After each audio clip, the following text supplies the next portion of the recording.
Whenever a band or an artist is due to release a new album, the fanbase normally goes into a frenzy trying to get their hands on any new snippets of music they can to hear the music from their favourite bands. However, all it takes is one fan to stir the pot to get everybody into an absolute frenzy. And that is what we're going to be talking about today.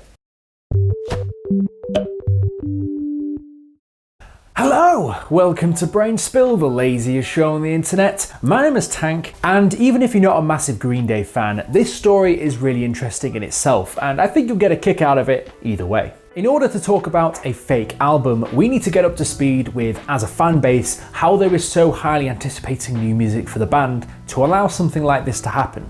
Green Day is a popular American rock band which formed in 1987 with some moderate success with their albums Dookie and Insomniac in the 90s. But their huge leap into stardom came in the form of the American Idiot album in 2004, which certainly put them on the map, gaining commercial success and cementing themselves into the pop-punk scene forevermore. And I'm pretty sure that any teenager at the time had one of their songs on their playlists at some point. That album was massive at the time. Since then, the band have released several albums, sold millions of records and won various awards around the world. So it's safe to say that their fan base is pretty large and pretty dedicated. Our story starts today after the release of the 2016 album Revolution Radio. With the album touring off the back, 3 years later there had not been any signs of any new music from the band. However, this is largely credit to the band, because I imagine at this point they were writing and producing the music for the new album. They basically dumped all the information out straight away, then the fans would get what they wanted and move on. The best thing to do is to build up hype and anticipation for the release of something new. So even drip feeding the slightest bit of information will certainly fuel speculation and get people hyped up and ready to hear new music from your album. I mean, it's kind of like if I released all of my scheduled videos on my channel to be released on the same day. It would be pretty cool, but afterwards you'd be waiting however long for me to get back up to speed and make more videos. It just doesn't work that way. And no, I'm not comparing myself to Green Day, I'm just saying as a point of comparison, that's how it works. The same hype can be exploited, however, knowing that people's imaginations will run wild with new music information. An album art for possible new release was found in a post floating around online, the cover of the album being named Magnum Opus of the Inglorious Kind. Initially, the reaction was wildly speculating over the image and scouring the internet to see if anything further could be found about this.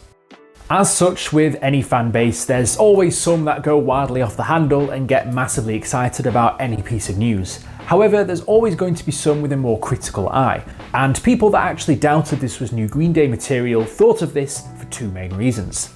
The first point was the fact that the font used on the title of the album was the exact same font used on their previously released Greatest Hits album, so that was the first point of doubt here.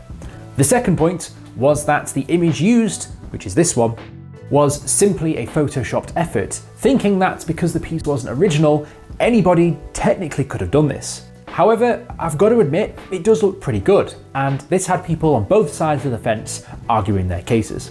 I mean, maybe it could be real. Who knows? There's certainly some unanswered questions here, and the fanbase were going to keep digging to see what they could find. Regardless, the find was overwhelmingly positive, and it certainly did a great job to get people to start speculating about what this could all mean, if there was a new album and where this could all lead. Something else soon came up which could cast further doubt on the release, with there being a hashtag that started from a Brazil fan Facebook page with the hashtag FOAM, an acronym for what would soon be known as Father of All Motherfuckers, the actual title for the upcoming album, which had been briefly mentioned in a soon deleted Instagram post. This further fueled speculation, and this got people wondering whether the leaked album art that they saw earlier was real or not. Over the course of the next few days, an Instagram account with the name Dr. Robert Dubak had been posting what sounded like Green Day in the studio recording the new songs for their album. The thing is, when you watch the videos posted and listen to the music being made, it really did sound like Green Day, and people were really digging it. The videos appear to show Billie Joe, lead vocalist and songwriter for Green Day, in a hoodie, watching as three women record harmonies for the song. Given the timing of these studio leaks, it would certainly lead you to believe that they've been posting by the band themselves in secret. Again, opinion was split on a lot of this, and I think something that became clear quite quickly was that some people, in the face of there being evidence that this was all fake, chose to believe it anyway, mainly because they'd seen it, they'd liked what they'd seen and heard, and wanted to believe this was all true. I mean, it may not have been, but so far the people releasing all this stuff were doing a good job trying to convince people otherwise. I suppose that it's just logic that if it's your favourite band and you see something unreleased, you'll cling onto it and hope that you can get more of it. Just common sense, I guess. But alas, the ruse soon came to a close when the hashtag used was announced to be the name of the album, meaning that it was in fact not the faked album that had been doing the rounds on the internet. The rumours quickly came crashing down when information such as the location of the fake studio was identified in Canada, and a Dropbox file with the music was shared publicly, meaning that the people who were behind the prank came forward and explained themselves. Who was the culprit behind this long prank? Well, this comes from a band called Panicland. The band actually released a video of the full explanation behind this entire facade, and I'm going to leave a link to it down below, but it's a really interesting watch. And just goes to show how quickly you can turn a fan base into a frenzy just by drip feeding a few bits of information on the internet. Again, if you want to, you can watch the whole video, but I'm just going to break it down to its main key points here. Basically, they said that they've been Green Day fans for the longest time, and when seeing an obviously fake track listing online, they decided to take the fake Green Day news and bring it up to a whole new level by creating a number of fake leaked images, videos, posts and information which would seek to excite fans over the anticipation of a new Green Day album. As fans, they decided to make this fake album and did the photoshopping effort themselves in order to get it to look like the band members from the band Green Day. And they did this because, as fans of the band, they wanted to do something which they would like to see from Green Day, what their ideal fantasy Green Day album would be. And as well as that, I imagine it was great publicity for their band Panicland, which it certainly was. One of the songs on the fake track listing was simply known as Rome Falls, the inspiration for the album art, which was simply a stock image they found online and edited, as many fans had expected, to produce the album art for this fake Green Day album. And then all they had to do was anonymously post the image on Reddit, and the internet did the rest of the work for them. Spreading this rumour far and wide across the internet, different people in different communities were getting their hands on this information, and when it leads to big mass groups of people who have differing opinions, things can get into a grey area, and it then becomes difficult to try and judge whether something is in fact real or is just fake. However, creating the fake album art wasn't really enough, and they wanted to take it a step further. Hence why they decided to release the fake studio recordings alongside to try and give their ruse some legitimacy and to get people to believe that this was in fact Green Day. What they said, however, was that the real work came with the actual recordings of the songs themselves.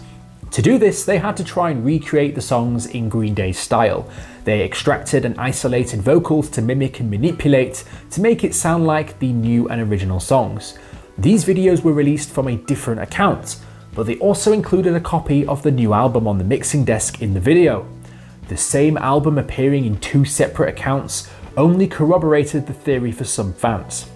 In the end, the fans realised that this wasn't actually Green Day. However, the band that did do this, Panicland, did finish the songs they made in the recording studio and release them, and you can listen to them yourself. And honestly, I actually do really like them. I think they're really good. And, you know, they really did grasp onto that Green Day vibe, and it does sound very similar to what you'd expect from the band. The songs were made from a fake track listing like I mentioned previously, and they adopted this for their own album, with songs such as Burn It All, Take a Stand and Rome Falls. Some fans found this hard to believe, however, because they didn't think that anyone would actually go this far down the rabbit hole to just try and convince people that this fake album was in fact real. As a matter of fact, the band Panicland had an interview with Green Day FM, and when they were asked whether they would ever admit to the prank, they said the following: "We weren't going to ever say anything. I think it would have been way cooler if it went on to be an unsolved mystery. Even if we don't get credit for it, that's not what it was about. We originally made the video explaining the leaks purely for Green Day, so they would know that this wasn't intended as anything except fun as fans. A lot of people thought we were doing it for different reasons. We didn't expect that Dropbox link to be public, so when it started getting shared around, we had no choice but to let everyone else in on it. So yeah, after all these fun and games, Green Day went on and released the actual new album. And I gotta say, it sucks. It's bloody terrible. A lot of fans found the album art and title to be cheap and not up to the same standards they expected from a Green Day album. Just comparing this to the fake album, I think I know which one I'd choose at a record shop. Plus, the hand and grenade from the infamous American Idiot album has been pulled and slapped on the new album art, which just seems lazy. But completely goes against what fans thought wouldn't happen, as the fake album had used text from the Best Hits album before, so that throws that theory straight out of the window. Which is really strange because listening to both, the fake album I actually quite like, and the real album is shit. If you're interested in what Panicland thought about the new album, they said the following. I look at their catalogue as some sort of balancing act. They seem to do tight, snappy songs until they've gotten that fully out of their system, and then they jump over the total opposite side of the spectrum and make more epic theatrical stuff. Both are great. I honestly don't care about the individual album releases at this point.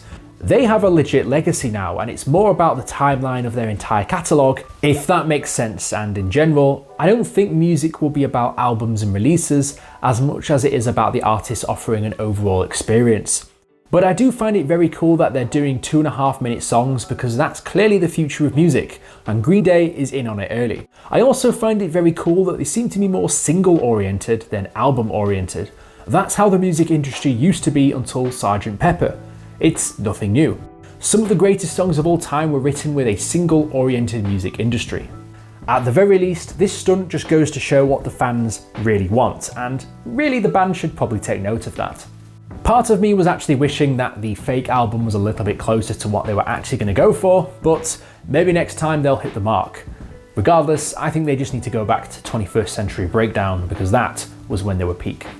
If you liked the video, be sure to like and subscribe. If you want to be notified as soon as I upload my next video, be sure to hit the bell button. And if you've got any ideas for what topics you'd like me to discuss next, let me know down in the comments below. As always, sources used in the video will be in the description. You know what, come to think of it, the whole idea of making fake albums for bands is a pretty untouched idea, and I've not seen it happen much before, which makes this story quite unique. But I think it's a cool idea, and you know, if I was going to pick a band to, I don't know, Daft Punk for example, to make a fake album, then who knows, I might be able to trick the internet too. But I need to get into the mood, I need to get into the mindset of Daft Punk. I'll see you guys in the next video. Fantastic.